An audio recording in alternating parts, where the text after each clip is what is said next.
Bom dia, irmãos queridos, nesta quarta-feira, dia 17 de agosto. Bom dia, queridos irmãos e irmãs. Meditaremos hoje o capítulo 20 de São Mateus, dos versículos de 1 a 16a. Porque estáis aí o dia inteiro sem fazer nada, e de vós também para a minha vinha. Se nós entendêssemos o quanto Deus precisa de operários, de agricultores, pastores, pescadores de almas, com mais generosidade e rapidez, falaríamos o nosso sim. Deus procura trabalhadores para sua vinha, de madrugada, às 9, ao meio-dia, às 3 da tarde, até no fim do dia, às 5 da tarde. Continuamente Ele repete ao nosso ouvido: vai trabalhar na minha vinha. A messe é grande e madura, mas se perde e apodrece pelos campos por falta de trabalhadores. Deus paga bem, mas nem isso consegue nos despertar do nosso sono. Deus precisa de mim. Qual será a minha resposta?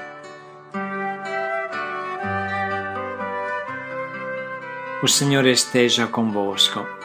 Ele está no meio de nós. Proclamação do Evangelho de Jesus Cristo segundo Mateus. Glória a vós, Senhor. Naquele tempo, Jesus contou esta parábola aos seus discípulos. O reino dos céus é como a história de um patrão que saiu de madrugada para contratar trabalhadores para a sua vinha. Combinou com os trabalhadores uma moeda de prata por dia e os mandou para a vinha. Às 9 horas da manhã, o patrão saiu de novo, viu outros que estavam na praça, desocupados, e lhes disse: ide também vós para a minha vinha, eu vos pagarei o que for justo. E eles foram. O patrão saiu de novo ao meio-dia e às 3 horas da tarde e fez a mesma coisa. Saindo outra vez pelas 5 horas da tarde, encontrou outros que estavam na praça e lhes disse: por que estáis aí o dia inteiro desocupados? Eles responderam: porque ninguém nos contratou. O patrão lhes disse: ide vós também para a minha vinha. Quando chegou a tarde, o patrão disse ao administrador: chama os trabalhadores e paga-lhes uma diária a todos, começando pelos últimos até os primeiros. Vieram os que tinham sido contratados às 5 da tarde e cada um recebeu uma moeda de prata. Em seguida vieram os que foram contratados primeiro e pensavam que ia receber mais.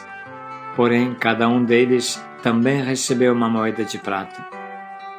Ao receberem o pagamento, começaram a resmungar contra o patrão. Estes últimos trabalharam uma hora só, e tu os igualaste a nós que suportamos o cansaço e o calor o dia inteiro. Então o patrão disse a um deles: amigo, eu não fui injusto contigo. Não combinamos uma moeda de prata? Toma o que é teu e volta para casa. Eu quero dar a este, que foi contratado por último, o mesmo que a ti. Por acaso não tenho o direito de fazer o que eu quero com aquilo que me pertence? Ou estás com inveja porque eu estou sendo bom? Assim, os últimos serão os primeiros e os primeiros serão os últimos. Palavra da salvação. Glória a vós, Senhor. Para refletir bem sobre esta parábola, nada melhor do que as palavras do nosso Papa São João Paulo II na sua carta Christi Fidelis Laici, os fiéis leigos, que foi escrita 34 anos atrás, mas que é mais atual do que qualquer outro escrito mesmo deste ano. Assim o Papa diz: e de vós também para a minha vinha. Ao sair pelas 9 horas da manhã, vi outros que estavam ociosos e disse-lhes: e de vós também para a minha vinha. O convite do Senhor Jesus, e de vós também para a minha vinha, continua desde esse longínquo dia a fazer-se sentir ao longo da história. Dirige-se a todo homem que vem a este mundo. Nos nossos dias, a Igreja do Concílio Vaticano II, numa renovada efusão do espírito de Pentecostes, amadureceu uma consciência mais viva da sua natureza missionária e ouviu de novo a voz do seu Senhor, que a envia ao mundo como sacramento universal de salvação. Ide vós também. A chamada não diz respeito apenas aos pastores, aos sacerdotes, aos religiosos e religiosas, mas estende-se aos fiéis leigos. Também os fiéis leigos são pessoalmente chamados pelo Senhor, de quem recebem uma missão para a Igreja e para o mundo. Os padres conciliares, fazendo eco do chamado de Cristo, convidaram todos os fiéis leigos, homens e mulheres, a trabalhar na sua vinha. O Sagrado Concílio pede instantemente no Senhor a todos os fiéis leigos que respondam com decisão de vontade, ânimo generoso e disponibilidade de coração à voz de Cristo, que nesta hora os convida com maior insistência e ao impulso do Espírito Santo. De modo particular, os jovens tomem como dirigido a si próprios este chamamento e recebam-no com alegria e generosidade. Com efeito, é o próprio Senhor que, por meio deste Sagrado Concílio, mais uma vez convida todos os leigos a que se unam a Ele cada vez mais intimamente, e sentindo como próprio o que é dele, se associem à sua missão salvadora. Ele é quem de novo se envia a todas as cidades e lugares aonde Ele há de chegar. Ide vós também para a minha vinha. Mais uma vez, estas palavras ecoaram espiritualmente durante a celebração do nosso Sínodo dos Bispos. De olhos postos no pós-concílio, os padres sinodais puderam constatar como o Espírito tem continuado a rejuvenescer a Igreja, suscitando novas energias de santidade e de participação em tantos fiéis leigos. Prova-o, entre outras coisas, o novo estilo de colaboração entre sacerdotes, religiosos e fiéis leigos, a participação ativa na liturgia, no anúncio da palavra de Deus e na catequese, a multiplicidade de serviços e de tarefas confiadas aos fiéis leigos e por eles assumidos. O radioso florescimento de grupos, associações e movimentos de espiritualidade de cristãos leigos. A participação cada vez maior e significativa das mulheres na vida da Igreja e o progresso da sociedade. O significado fundamental deste sínodo, consequentemente, o seu fruto mais precioso, é que os fiéis leigos escutem o chamado de Cristo para trabalharem na sua vinha, para tomar parte viva, consciente e responsável na missão da Igreja, nesta hora magnífica e dramática da história, no limiar do terceiro milênio. Novas situações, tanto eclesiais como sociais, econômicas, políticas e culturais, reclamam hoje, com uma força toda particular, a ação dos fiéis leigos. Se o desinteresse foi sempre inaceitável, o tempo presente torna-o ainda mais culpável. Não é lícito a ninguém ficar parado. Por que ficais aqui o dia inteiro sem fazer nada? Eles responderam: porque ninguém nos contratou. Disse-lhes ele: ide vós também para a minha vinha. Não há lugar para o ócio, uma vez que é tanto o trabalho que a todos se espera na vinha do Senhor. O proprietário insiste ainda mais no seu convite: ide vós também para a minha vinha. A voz do Senhor ressoa sem dúvida no íntimo do próprio ser de cada cristão, que graças à fé e aos sacramentos da iniciação cristã, torna-se imagem de Jesus Cristo, insere-se na Igreja como seu membro vivo e é sujeito ativo de sua missão de salvação. Para compreender bem estas palavras do Papa São João Paulo II e este Evangelho, vamos dar o exemplo do que aconteceu na Coreia, como foi a evangelização desse país. Eis a história nos detalhes.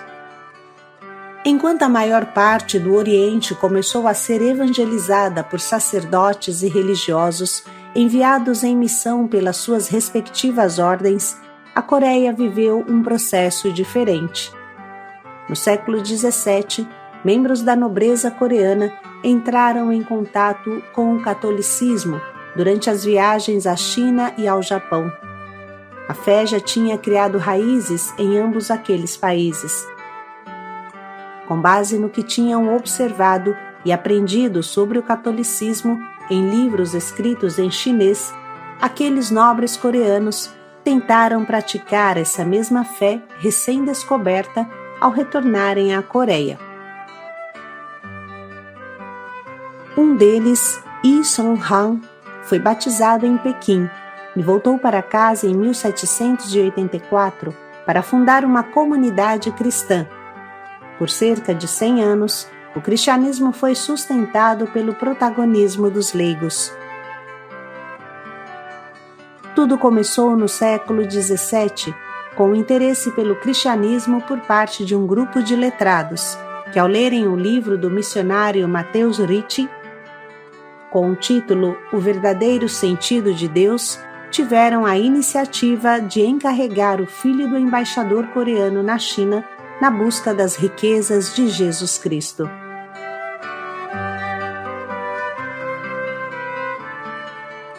Seu líder, Yi Sung-un, dirigiu-se ao bispo de Pequim, que o catequizou e o batizou, entrando através dele a boa nova na Coreia, ou seja, por meio de um jovem ousado leigo cristão que com os amigos fundaram a primeira comunidade cristã da Coreia.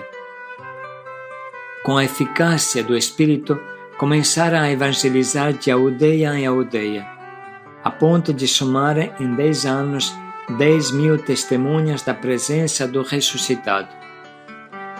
Percebe? Um grupo de jovens leigos evangelizando de aldeia em aldeia e recolhendo 10.000 pessoas, 10.000 testemunhas do ressuscitado, ou seja, cristãos, em 10 anos. Várias vezes solicitaram do bispo de Pequim o envio de sacerdotes a fim de organizarem a igreja. Roma, porém, era de difícil acesso e o Papa sofria com a prepotência de Napoleão. Resultado, a Igreja pôde socorrer os cristãos coreanos somente 30 anos depois que os cristãos coreanos tinham sido martirizados aos milhares. Os primeiros mártires coreanos escreveram com o sangue as primeiras páginas da história da Igreja na própria pátria. Na data da canonização bicentenária do início da evangelização da Coreia, esta nação contava com 1.400.000 católicos, 14 dioceses, 1.200 sacerdotes, 3.500 religiosos, 4.500 catequistas. Tudo nasceu de um jovem leigo ousado e de seus amigos, todos jovens, todos leigos. Este é o evento que marca o estabelecimento da Igreja Católica na Coreia. A difusão do Evangelho não parou pela falta de pastores ordenados, mesmo que isso seja uma dimensão indispensável para implantar a Igreja. Esse fato muito deve nos fazer refletir.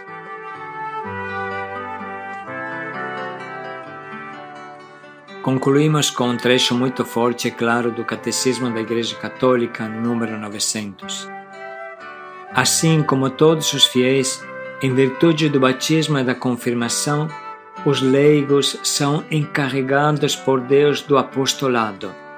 Portanto, eles têm a obrigação e gozam do direito, individualmente ou agrupados em associações, de trabalhar para que a mensagem divina da salvação seja conhecida e recebida por todos os homens e por toda a terra.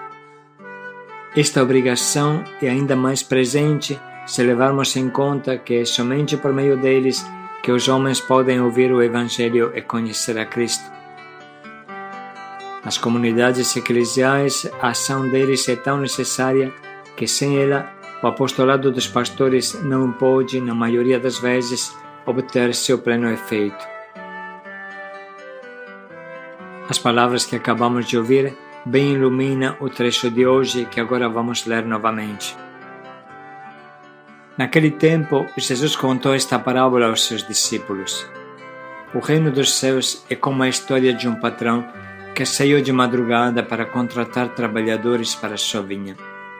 Combinou com os trabalhadores uma moeda de prata por dia e os mandou para a vinha.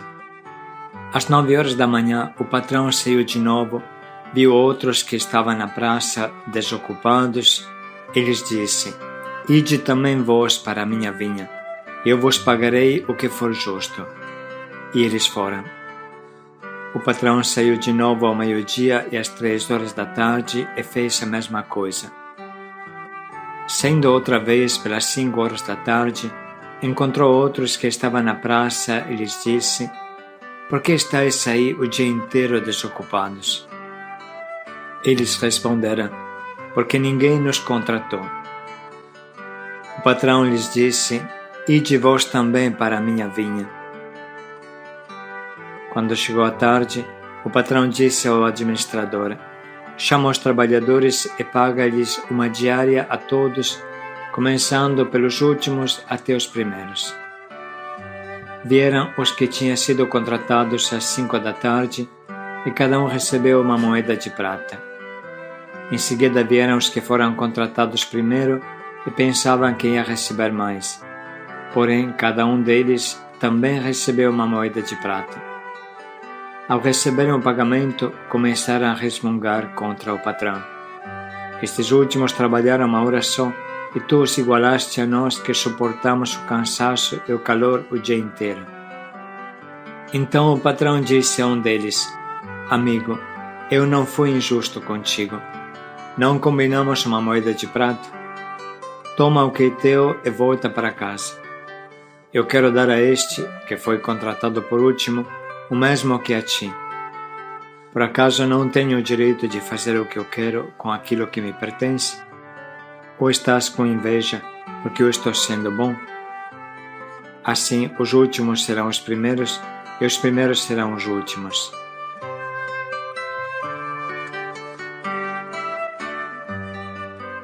Vamos parar um pouco para sublinhar e anotar as frases que mais falam ao nosso coração.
Estamos agora preparados para escolher o propósito que nos guie nesse dia.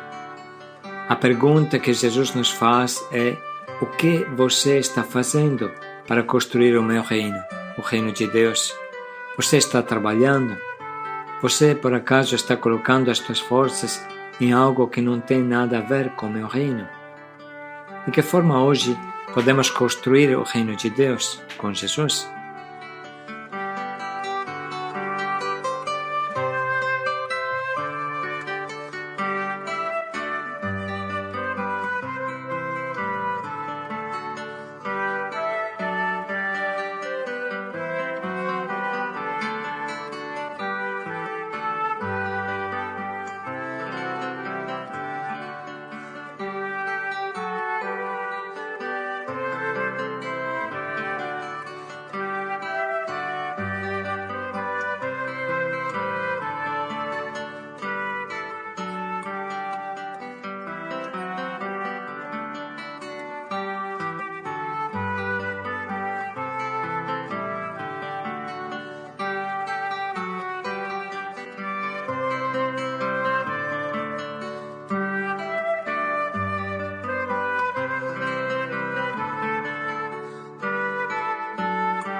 Vai trabalhar na minha vinha.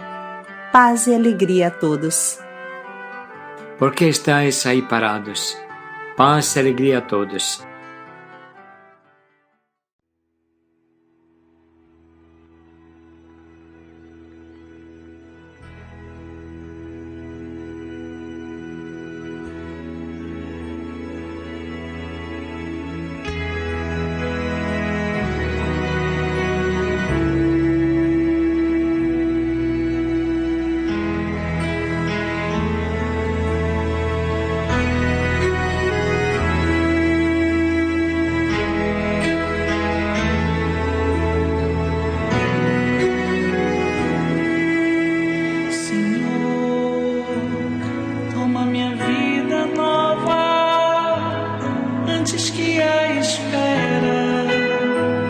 Desgaste anos em mim e estou disposto ao que queiras, não importa o que seja, tu chamas-me a servir, leva-me aonde os homens necessitem tua palavra, necessitem de força de viver, onde falte a esperança, onde tudo seja triste, simplesmente por não saber de ti.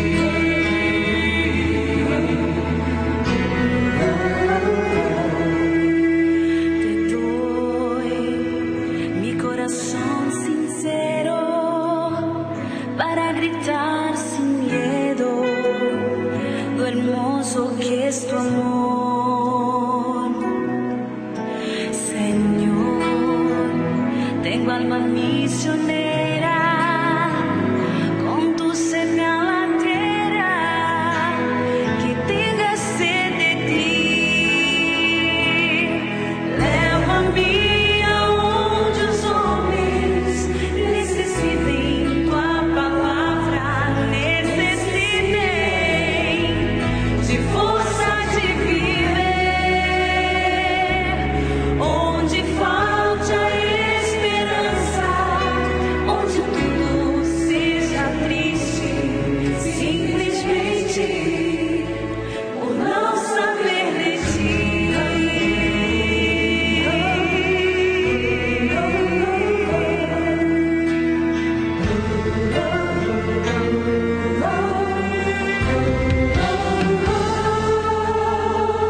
é filho.